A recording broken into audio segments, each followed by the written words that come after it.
Hello, this is Jer. I'm playing Oxygen Not Included, and in this episode, I'm going to open a Temporal Tear.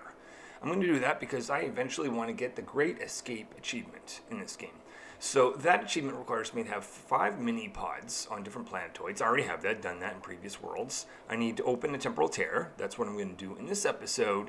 And then I need to send a dupe on a one-way mission to the furthest star map by putting them through this Temporal Tear that opens up in the world. So I know there's a Temperal Tear Opener inside the Tundra world, so let's head there. I've already visited this planetoid before, so I already have a rocket platform to utilize. And because I'm going to be situated in this place for a little bit longer than I was last time, I'm going to build some gas masks. And I have a rocket designed that it can output oxygen. It's got a pump inside there that's going to push oxygen into those gas masks. So as my dupes are around in space and going in the planetoid where it may not have areas of oxygen, they're able to breathe. So the next thing I'm going to do is create a power source. And the reason for that is I know I'm going to have to generate rad bolts with the rad bolt generator. And that's because I looked at the Temperal Tear object, that's the object there inside that little room with the metal. That requires rad bolts to be fed into it to eventually open up this thing. So I'm going to do two things. I'm going to build some solar panels, and I'm going to build a hydro battery, and explain how that works once it's up later. I discover what is the first of two major problems with this plan. This problem is the fact that the mini pump inside my rocket's not really enough to keep the gas mask full. So I'm going to generate oxygen using an electrolyzer on this planetoid. I'm going to use water that's inside the rocket to be able to do that. And then I'm going to pump the oxygen that comes from it towards those gas masks. Because I have a lavatory on my rocket, I'm going to filter the water that comes out for polluted water and regular water, and have all the polluted water just be dumped out in regular water go into electrolyzer. I was planning ahead on this mission. I've got a full tank of water inside the rocket, and I knew I would eventually be switching to the electrolyzer for oxygen. I just didn't think I'd be switching this soon. So fortunately, I've got more water than most rockets, where I just have pipes inside the rockets full of water. I am expecting that I'll need to go back to get more water. So what I'm going to do is I'm going to send all this water into a liquid reservoir on the planetoid, so that in the future, once we get low on water, one of the dupes can go back, refresh in the water in the tank, and then come back to make sure that they can keep breathing with oxygen that's being generated in the electrolyzer. Mistake here, I put my liquid filter inside space, which means it ultimately will just heat up with no place to be able to cool off. So it eventually broke. So I'm moving that inside this room. Also, I discover another major problem. So I've abandoned this concept of a hydro battery. I might explain that on a different episode. And the reason is because of this. The second major problem with my plan is the fact that the solar panels aren't generating nearly as enough power as I expected. And looking at the star map and the different planetoids, it appears to me that the further north a planetoid is, the more light it gets. And the further south a planetoid is, such as the one that we're at right now, the less light you get, and hence less power from the solar panels. That's the way it appears to me. Now, if that's true, I wish that there was some sort of visualization in the star map that indicated that there was a sun or light source on the top. But anyway, either way, it's going to be a problem because I need a lot of power for the rad bolt generators. So I'm going to have to switch out my plan a little bit. So where I was going to put the hydro battery, I end up putting 2 manual generators, and I've got an oxygen vent in there. So that's where my dupes will generate most of the power, and it'll get a little bit of extra from the tiny amount that I get from the solar panels. So along with water, I brought 2 pips with me on the journey, and that's because I wanted to have them relocate 3 wheezy warts that are on this world, to put them to be side by side, so that would be generating a lot of radiation. So I could create a rad bolt generator that will be pointing rad bolts into this Temperal Tear object. I'm relocating the gas mask to be further down the planetoid, so that when my dupes go in the manual generator room, they don't have to wear masks when they're in there. Also, hydrogen is being wasted, and I need as much power as I can, so I bring in a hydrogen generator. You are about to watch the first red bolt that is going to be shot right through the temporal tear object. Why did that happen? Temporal tear not revealed. Oh, it appears if you don't know where the temporal tear is in the star map, this can't be charged. Okay. I'm gonna have to go look for it. So I built some cartographic modules and I started exploring different spots in space. I'm choosing the areas of space that are the largest, undiscovered. I'll start there, discover this darn location, the temporal tear object, and then be able to charge that machine, hopefully. Anyways, that's the plan. Here I'm deploying the second rocket with a cartographic module on it in hopes of finding this temporal tear. While the search for the temporal tear happens, I might as well send these dupes back home. I'm going to destroy the solar panels that are above the rocket and send them back. Their main mission is going to be to refill the water in the liquid reservoir as well as food in the food storage. The first rocket that I'd send out found an unknown object. Could just be a field for mining, but let's discover what it is. So I'm going to approach it right next to it. Oh, it's the temporal tear object. Oh, amazing. Okay. So I'm going to send that rocket back home. And the other dupes that are on the way to the home world, let them land there, stock up with water, food, and they can return and start to charge, hopefully, this temporal tear opener. So the dupes have enjoyed a little bit of time in the home world. They stocked up with food and water and waited for their Red Bull engine to fully charge. So let's send them back to the tender world where they can hopefully start charging this temporal tear opener. Upon landing, I discovered I built a smart battery in a terrible location. But that's not the worst news. I'm hovering over the temporal tear object and it says line of sight obstructed.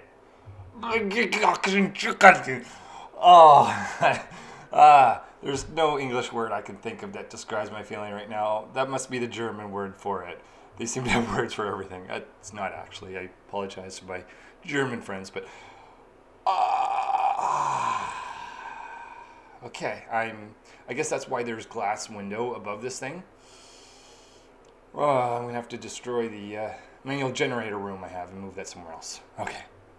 Just before I create a line of sight for the temporal tear opener, I'm going to destroy the lavatory, build an outhouse on the planetoid, and arrange the pipes such that only water goes out of it, making my life a little bit easier. I won't have to filter it, because my life has not been easy ever since getting to this damn planetoid.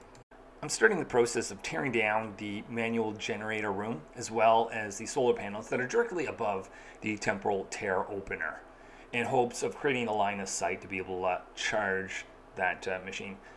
So I'm going to relocate that machine or that manual generator room to the left of the rocket. I'm going to have it separate from the planetoid because that way it won't be freezing in there as it is for the rest of the planetoid. My dupes are going to spend most of the time in this room, so hopefully that'll make it a little bit more comfortable for them. Also constructing a power control station because when I was back home, I got some refined metal. And that way my dupes can what are they singing to it? They can tune up the manual generators to go from 400 to 600 watts, as long as I have an electrical engineer to be able to do that. So that'll help a little bit. So after clearing out 5 tiles above the temporal tear opener, it looks like it is finally ready to be charged. And it has infinite possibilities with a complementary side of meteor showers. Oh, okay. All right, didn't know about that. My Red Bull generator is at a higher risk of turning off due to no power during nighttime. That's because the solar panels don't produce anything at that point. So I'm getting my oxygen system to turn off during this period so that reduces the chance that that'll happen. So with my manual generators tuned up, I think I can create a second Red Bull generator to double the speed at which this thing needs, because every Red Bull that gets shot into it is about 0.5%, so 2 shots of this thing is 1%, and it's going to take a while. So that's just the way it is. To maximize the amount of power, I'm building some solar panels above the rocket. So my limiting factor being here is the amount of food that I have in my rockets. So I'm building an electric grill so I can start to turn some of the wild sleet wheat that is around this planetoid into frost buns. So my dupes back home can help out by building an interplanetary launcher to be able to send food to that world. So I want to remove the requirement for my dupes wearing masks while they're in this planetoid. So to do that, I'm going to pump some oxygen into that planetoid, but I also have to seal off the area above the temporal tear. And I can do that with glass tiles.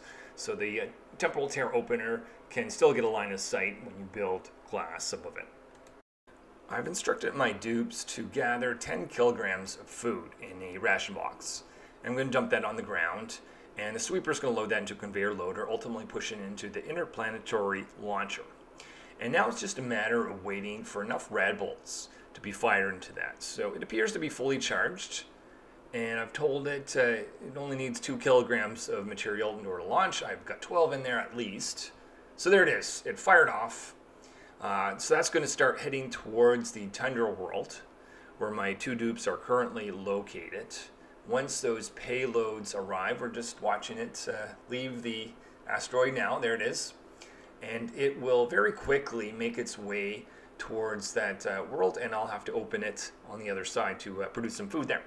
Now those payloads are on their way, I might as well build a payload opener on the world that I'm on.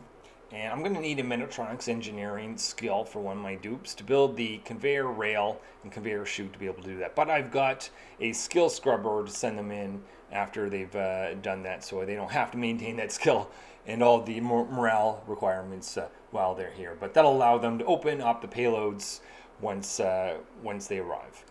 So in addition to having food sent to this world, if I send water, that means my dupes will be able to generate oxygen, meaning they can stay there until this job gets done because they'll have food and oxygen to be able to survive. So in that world, once that water now arrives, they can use the payload opener to direct a pipe towards the electrolyzer to generate oxygen in their base over here. Just watching some water and food payloads make their way towards the tundra world. First payloads have arrived, and my dupes have put it into the payload opener. That's opening it, and oh, excellent, some extra food. I need that. So that is directing food to be dumped out to the left of it and water to be put into electrolyzer to generate oxygen. I'm kind of surprised. I didn't think to do this on the first rocket that went to this world, but anyway, it's not too late. I'm having some uranium ore be sent to this world via the interplanetary launcher.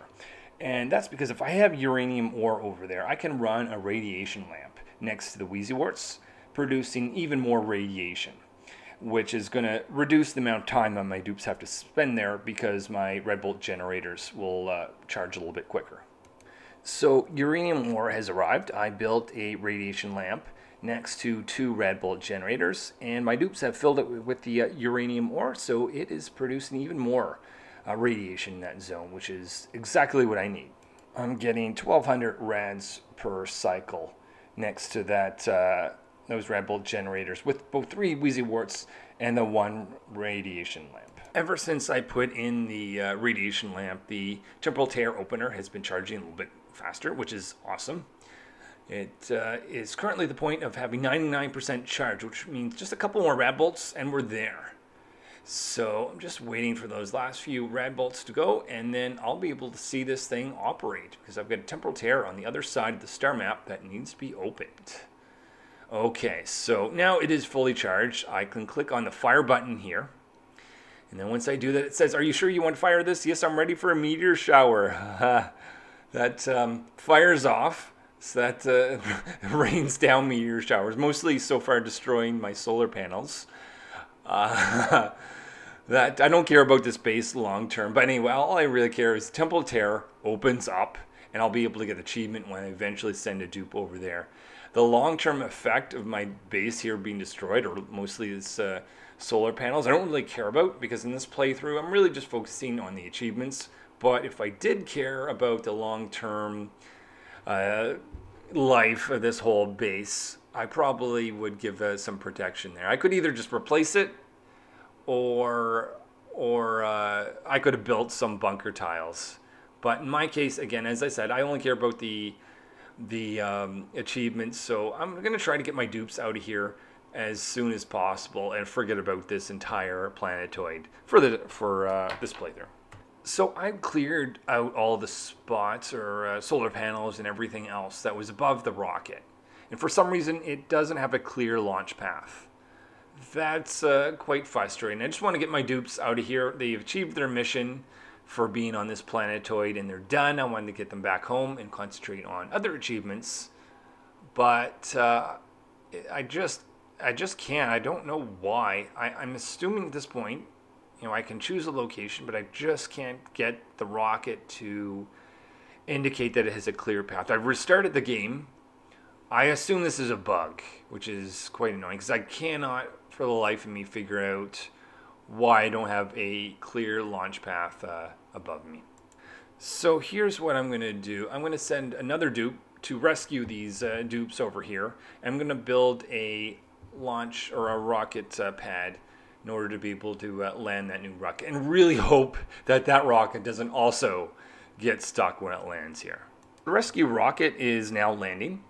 My dupes have built a ladder up to it so that they'll be able to board. First thing I'm going to do is change the crew to include the 2 dupes that have been here. Then I'm going to change the location to fly back to the homeworld. And that's pretty much it. They're going to head home, abandoning not only this planetoid, but the rocket they arrived here with, which I was not planning to have to do, but there it is. But the main thing is the Temperal Tear is open. I'll be able to proceed with other achievements in this game, including the Great Escape, as they make their way back. And I will show you those in future episodes. So hope to see you there. This is Jer, signing out.